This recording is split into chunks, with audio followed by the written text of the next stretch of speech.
End paying to park at shopping centers.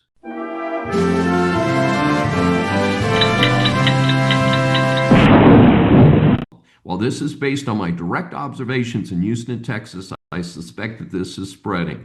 Look, if you are shopping in a major downtown area, you're going to have to pay to park. That is part of the urban street grid, and the municipal government will be running parking meters to control the use of parking. I can handle that.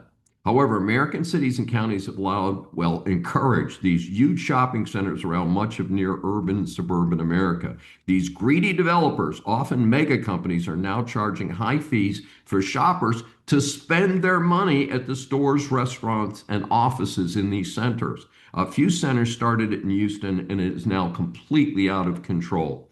I was a regular customer for 2 decades at a men's clothing store chain here in Houston. Just over a year ago, I noticed that the center suddenly decided to charge to park. I told the store employees that they needed to have a free zone or a hang tag for customers while shopping in their store. They did not respond. I now no longer shop at that store or patronize any business in that large shopping area. I was trying to pick up passengers recently at a large shopping center. With little signage and no short-term parking, I stopped for a couple minutes to find my riders. I was given a $45 parking ticket for less than 10 minutes trying to find my passengers.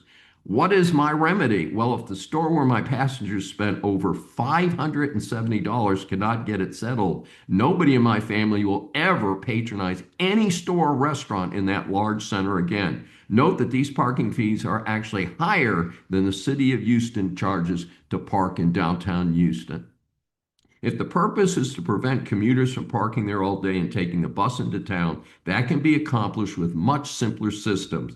Then today, my regular bank parking lot suddenly has a sign up for pay to park. I'm not arguing with this one since there are restaurants and clubs nearby. The pitch is that if you are shopping there in the daytime, it is free, but if you park at night, the stores there are not open, so you are a visitor and can be charged to park if the restaurant does not have ample parking.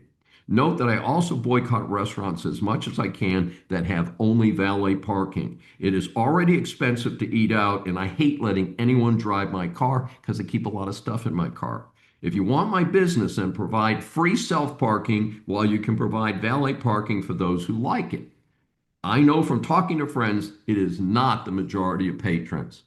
To conclude, I encourage my audience to refuse to patronize parking centers that require pay to park. Let these stores know why you are doing it. In the meantime, I encourage businesses who are renting to make sure that your new leases stipulate that the landlord will not impose pay to park rules that would impact your clients or customers.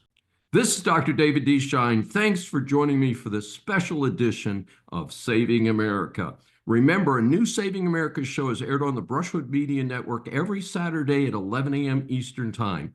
Listen on any of the 16 network stations, Apple or Google mobile app, Apple CarPlay, TuneIn, Smart Speaker, and all smart TVs. Find more information at the brushwoodmedianetwork.com. Please be sure to join us each week. We welcome and love your feedback from our growing audience.